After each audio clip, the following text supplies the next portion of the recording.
Ok, continuamos entonces. Entonces, ¿qué es un perfil de puesto? Un perfil de puesto simplemente es la asignación de un nombre de puesto hacia las tareas que están designadas a realizar. Una de las actividades clave en el proceso de reclutamiento es la descripción de puestos de trabajo. Es fundamental que antes de iniciar la búsqueda del candidato ideal para la vacante se tenga correctamente identificadas las responsabilidades de la misma, así como las características y competencias que se requieren para desempeñar el trabajo. De aquí data la importancia de lo que estamos trabajando en esta fase 3. Ustedes pueden ver la parte que nos dice actividades y tareas que están redactadas con verbos en infinitivo. En las tareas nos indica, por ejemplo, vamos a poner elaborar una junta vecinal para dar a conocer el proyecto X. Ok, si yo voy a elaborar una junta vecinal, ¿quién sería el perfil idóneo para poder establecer esa junta? A lo mejor yo no tengo la facilidad de hablar en público. Puedo contratar un capacitador, puedo contratar una persona que se desenvuelva un comunicólogo, puedo desempeñar una función de alguna persona que se dedique a hablar en público y que tenga esa facilidad. Entonces ya tengo una persona con conocimientos en comunicación. Yo ya lo puedo, en fase 4 puedo desprender ese recurso humano y convertirlo a un puesto, ¿ok? Comunicólogo, tallerista, o puedo poner allí un capacitador, porque esta persona va a ser la encargada de dar esas pláticas a la sociedad. Ok, si a lo mejor mis pláticas va a ser sobre cuestiones de el impacto que tiene sobre enfermedades. Entonces puedo utilizar un médico, puedo utilizar una persona con conocimientos en salud. Entonces, todo esto nos va a servir para poder identificar cuál es el puesto que va a ocupar. Entonces, la descripción de puestos es una herramienta utilizada en el área del capital humano que consiste en enlistar y definir las funciones y responsabilidades que conforman cada uno de los puestos laborales, incluidos en la estructura organizacional de la empresa y detallando la misión y el objetivo que cumplen de acuerdo a la estrategia de la compañía. De igual manera, se incluyen en esta descripción los conocimientos, habilidades y actitudes que deben presentar las personas que ocupan el cargo. Esto se conoce como perfil del puesto. Contar con una buena descripción de puestos de trabajo en la organización es muy útil tanto para la empresa como para los colaboradores y de igual forma para los candidatos a ocupar un lugar de trabajo en el negocio. Te permite atraer talento calificado y adecuado a las necesidades de la empresa, mientras que para los colaboradores lo brinda claridad en lo que espera de la empresa o el proyecto. Por ejemplo, esto que ven en pantalla es un esquema de jerarquías. Como les compartía, existen diferentes tipos de esquema de jerarquías. Están el esquema de jerarquías tipo piramidal, está el esquema de jerarquías tipo matricial, está el esquema de jerarquías tipo pastel, el tipo árbol. O sea, ustedes pueden ocupar el que ustedes deseen, pero lo que tienen que visualizar es que en la parte más alta, o vamos a hablar de un esquema circular, en la parte de en medio pueden ver que cuando se utiliza un esquema de jerarquías tipo circular, en la parte de en medio hay un círculo. Ese círculo es la jerarquía máxima. Y los que giran alrededor son todos los obreros o la plantilla laboral que va a estar bajo mi cargo. Si no va a haber nadie que tenga un subjefe, pues yo lo puedo colocar de esa manera, colocando líneas de comunicación a cada uno de los círculos. Quiere decir que yo soy el que voy a mandar a a esos colaboradores. Ahora, si entro dentro de mi organigrama o mi esquema de jerarquía, hay otras personas que van a tener don de mando sobre otras, pues entonces puedo utilizar un esquema de jerarquía tipo piramidal, que aquí en la parte del puesto uno, como les compartí en la última sesión, van ustedes, o sea, va el nombre del puesto que ustedes estén designando, ya sea gestor de proyecto, encargado de proyecto, director de proyecto, líder de proyecto, y lo que ven como puesto 2 y 3 se le llaman mandos medios, y el puesto 4, 5 y 6 son los mandos bajos, o la plantilla o la planta obrera. Esto quiere decir que los puestos azules no pueden brincarse a hablar con el puesto naranja, porque hay una línea de comunicación. Esto nos va a indicar que el puesto 4, que están las dos personitas aquí, su jefe es el del puesto 2, pero el puesto 5 y 6, el jefe es el puesto 3. Entonces, perdón, el puesto 6 es el puesto 3 su jefe. Entonces, John, el puesto 2 no le puede dar órdenes al puesto 6 porque no hay una línea de comunicación directa.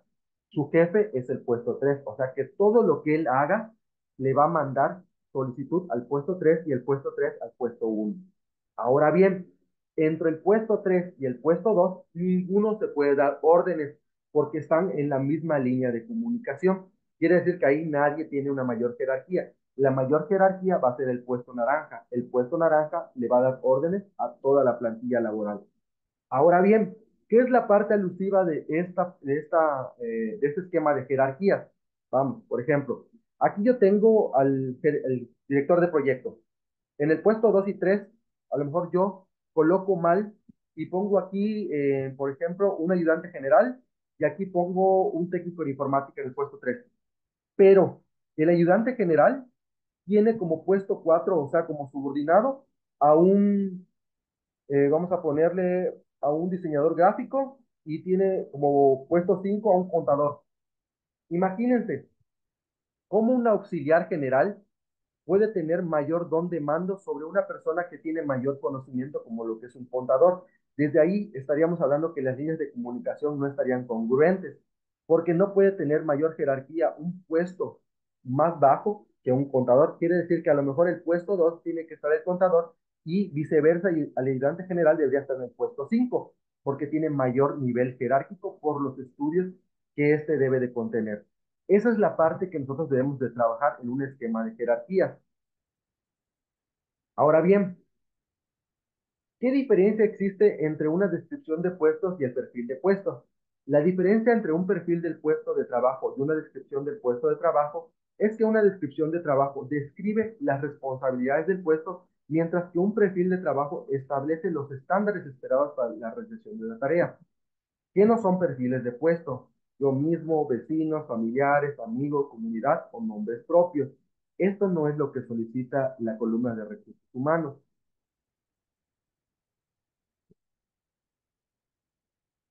Eso es un ejemplo de un perfil de puesto. Por ejemplo, director general de proyectos. Ustedes pudieron ver que en la sesión pasada yo les compartí una tablita, que esa es la parte alusiva que les solicita las instrucciones de la fase 4.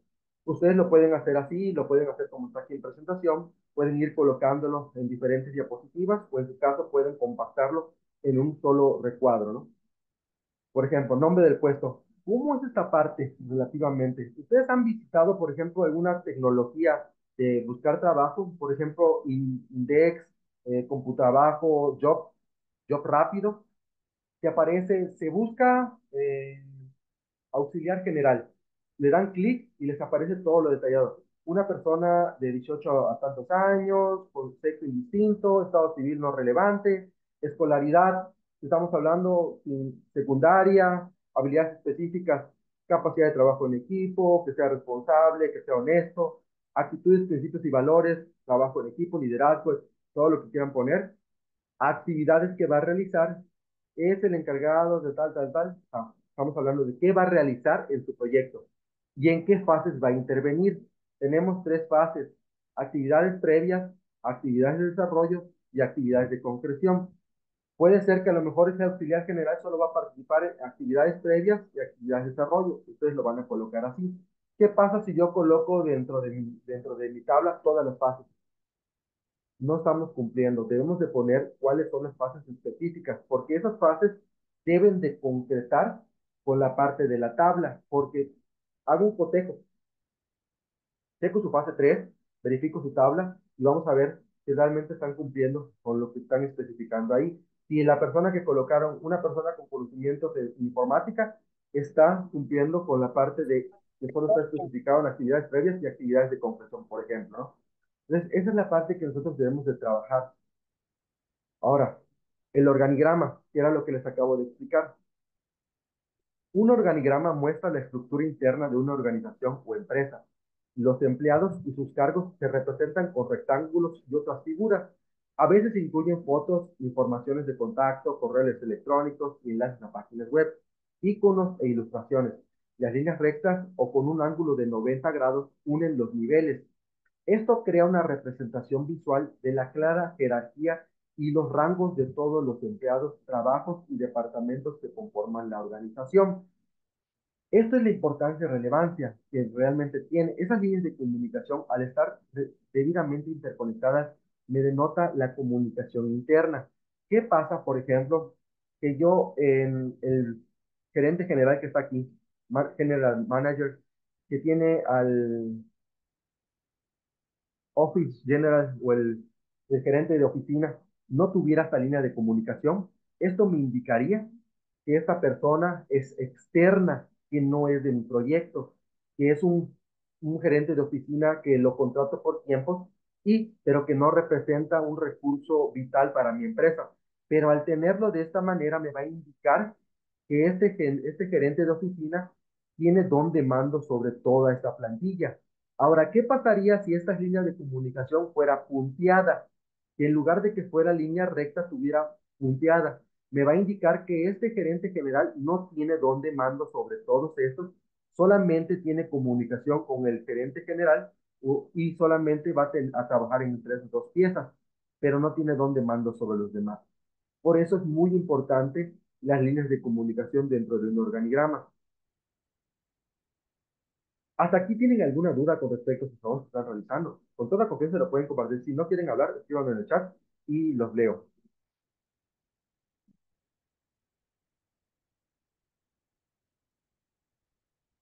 Adelante, Alejandra. Disculpe, llegué tarde, pero mi pregunta es, lo que estaba explicando era de la actividad de la fase 3 o de la fase 4. Lo del organigrama, perdón. Lo Ah, que ok. estoy, lo que estoy explicando del organigrama es para la fase 4.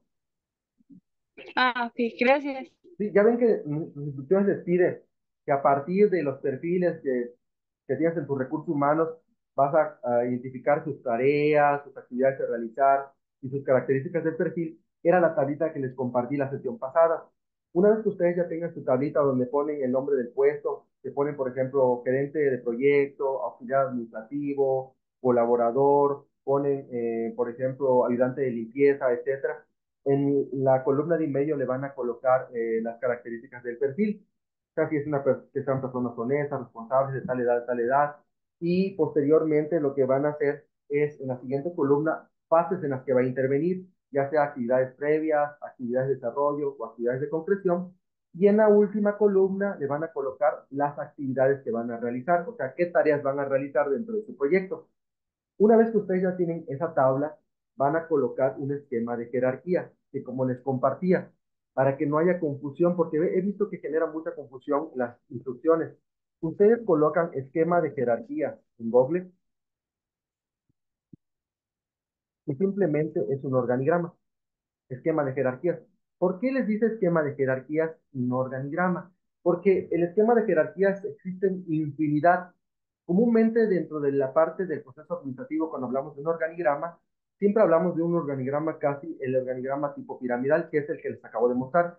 Sin embargo, existen diferentes tipos de organigramas. Por ejemplo, este tipo pirámide, que es de aquí nace el que acabamos de ver, en las épocas antiguas, cuando empieza a existir la división del trabajo, se decía que el organigrama tipo piramidal, en la parte azul, que ustedes pueden ver en pantalla, va la jerarquía mayor, hasta la parte que está en rojo, que va la parte obrera. Mandos altos, mandos medios, mandos bajos y plantilla obrera. Pero existen diferentes tipos que ustedes pueden trabajar. ¿Por qué nos pide de esta manera? Porque lo que hacemos nosotros es trabajar con la creatividad. Por ejemplo, este es uno creativo. Diríamos, oye, ¿esto es un organigrama? Sí. ¿Por qué es un organigrama? Porque si vemos aquí este sticker, me indica que este color, aquí es la jerarquía máxima, aquí tengo dos puestos y aquí tengo, mira como pueden ver, obreros. Ah, mira, aquí son jefes y aquí son obreros. Esos son las comunicaciones. También tengo el tipo árbol, que en la parte de aquí arribita, en este que es el puesto más alto, van ustedes como se vayan a nomenclar y todos estos son sus empleados. Y ustedes pueden jugar con su creatividad y pueden buscarlos en Google. Precisamente para eso es, para que ustedes puedan investigar e indagar qué es un esquema de jerarquía. Hay este tipo, hay múltiples esquemas de jerarquías que ustedes pueden trabajar para poder realizar, que de hecho ustedes lo ven en lo que es PowerPoint y aparece también tecnologías dentro de PowerPoint que ya tienen esquemas de jerarquías como plantillas prediseñadas, como son los que podemos ver en pantalla. Si yo coloco esquema de jerarquías en PowerPoint,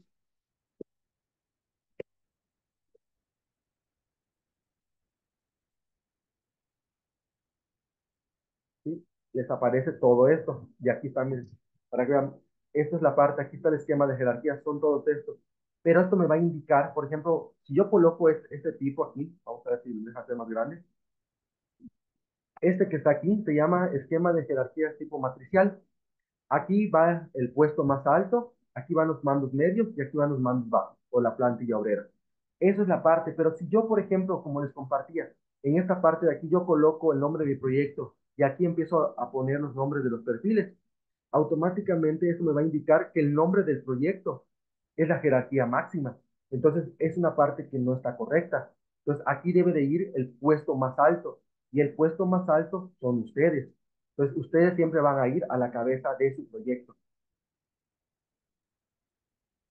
Ahora bien, les voy a mostrar esta parte igual.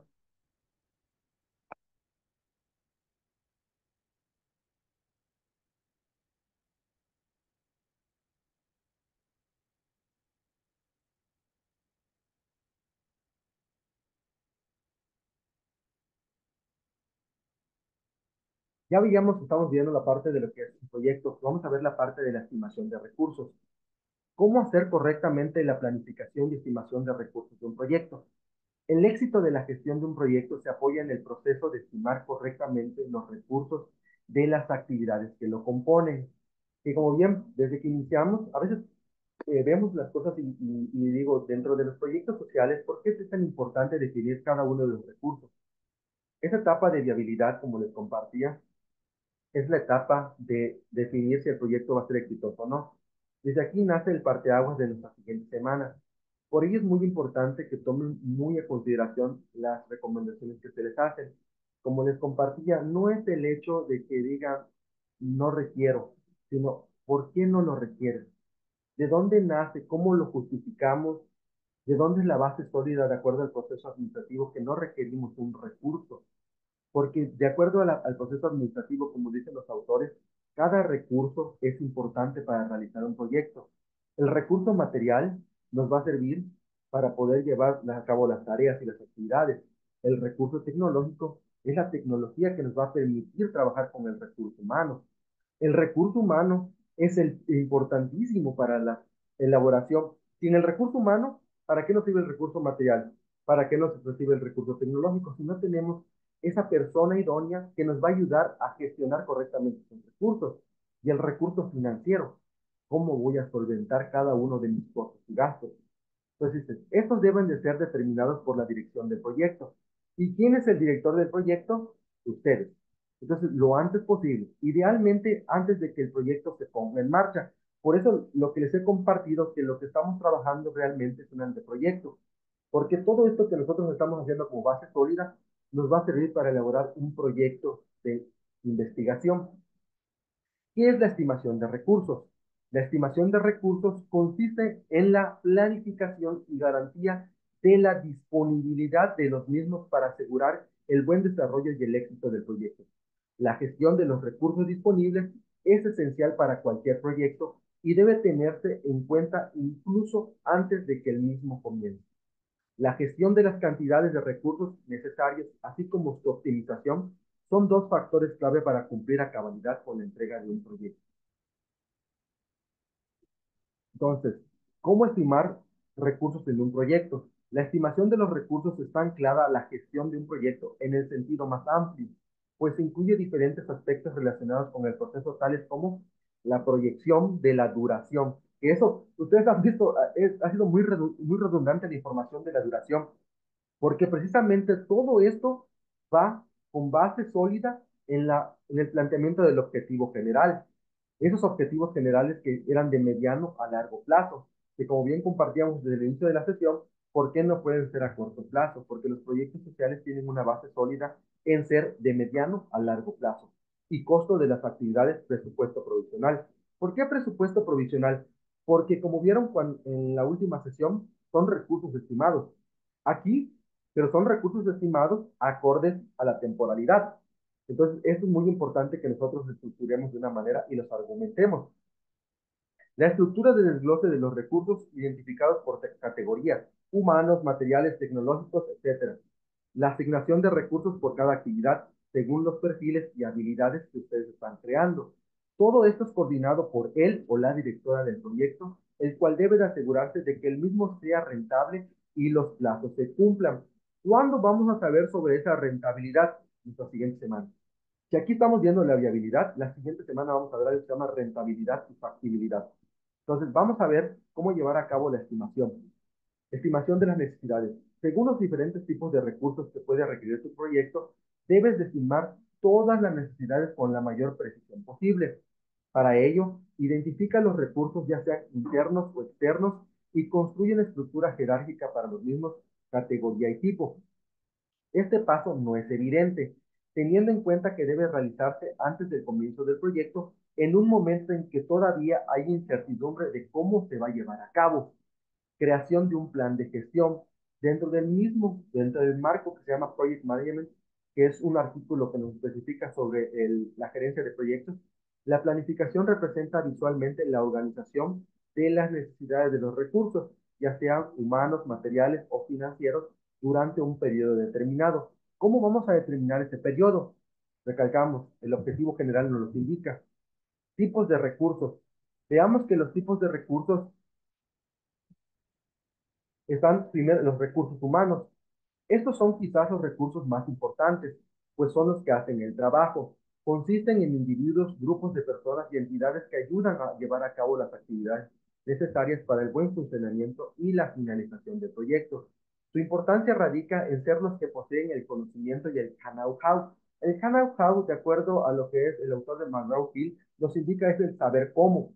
Realmente esa palabra viene del inglés know, es saber, how, cómo, saber cómo lo vamos a realizar, que son habilidades, conocimientos técnicos, experiencia empresarial. Eso es realmente la relevancia, ¿ok? Como les compartía, vamos a hacer presentaciones. Yo no las voy a hacer porque mi función va a ser la de supervisar este proyecto. ¿A quién le voy a delegar la responsabilidad?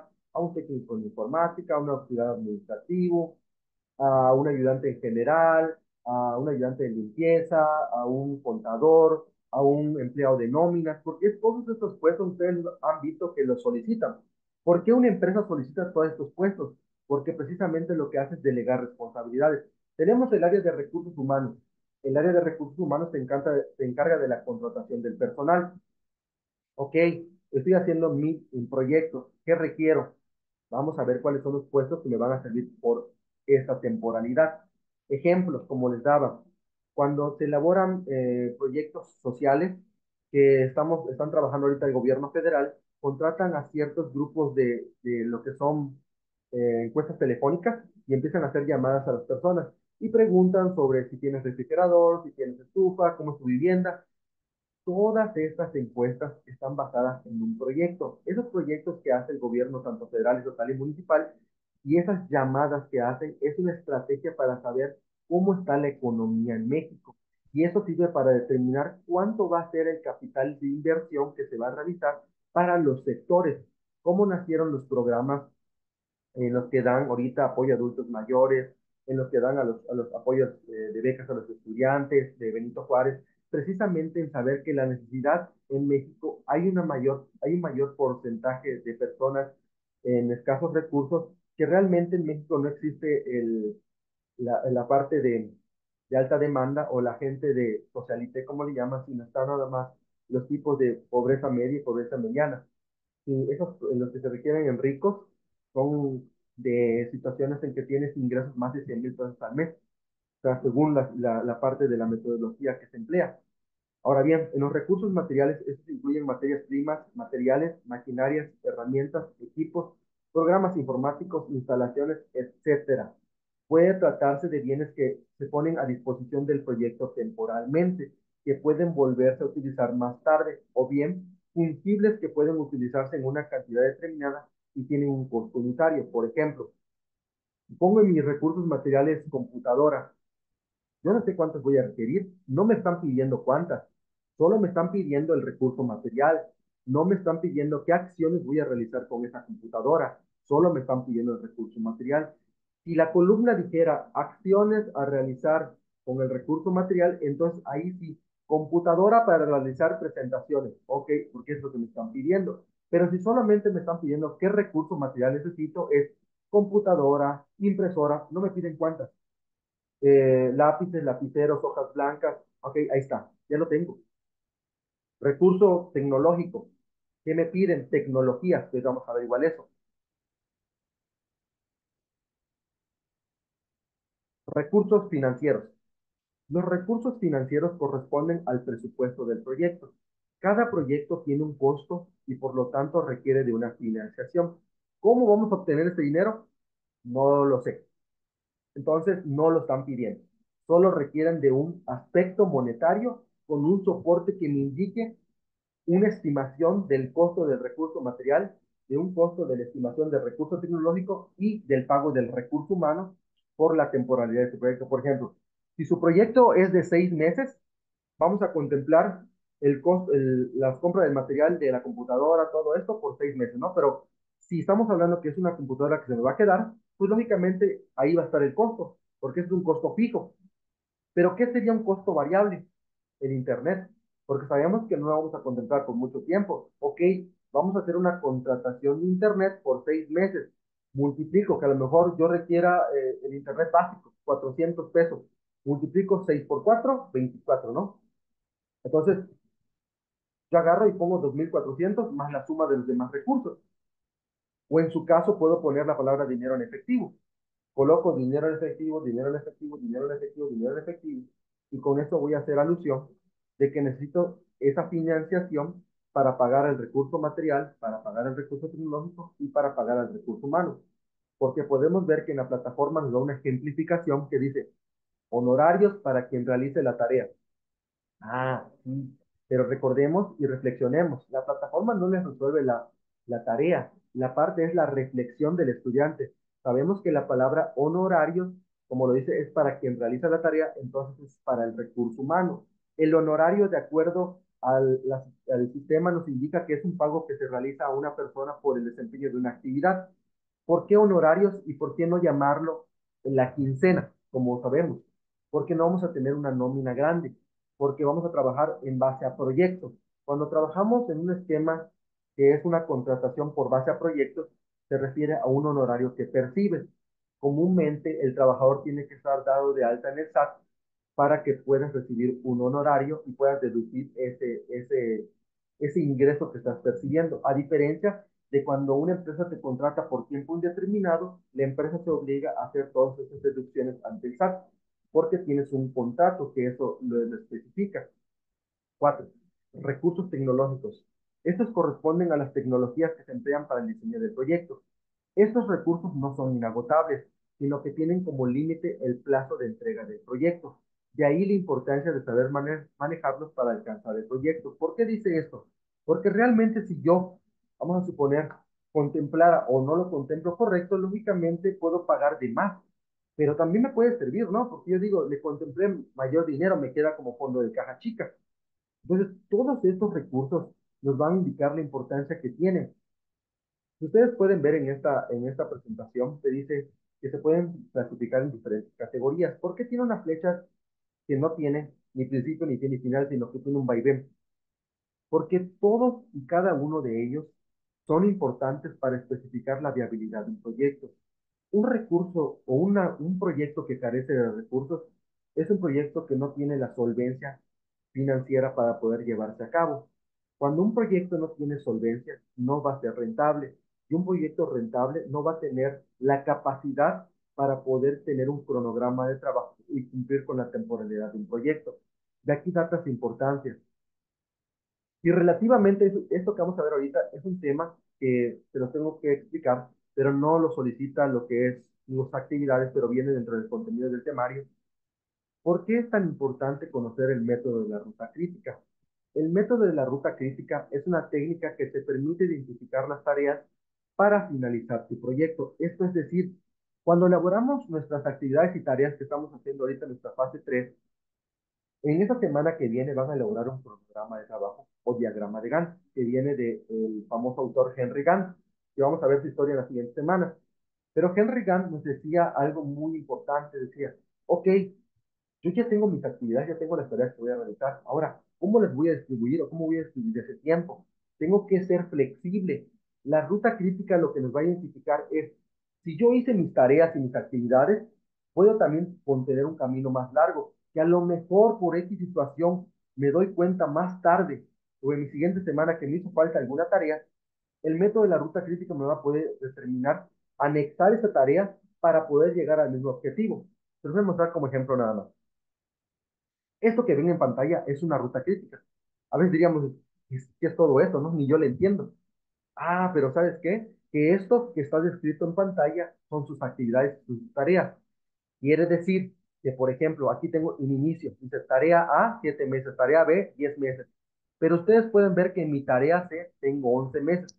Quiere decir que al camino de la ruta crítica que yo tenía en mi momento que yo hice mis actividades y tareas, solo eran 10 meses, le tuve que anexar uno más porque me hizo falta.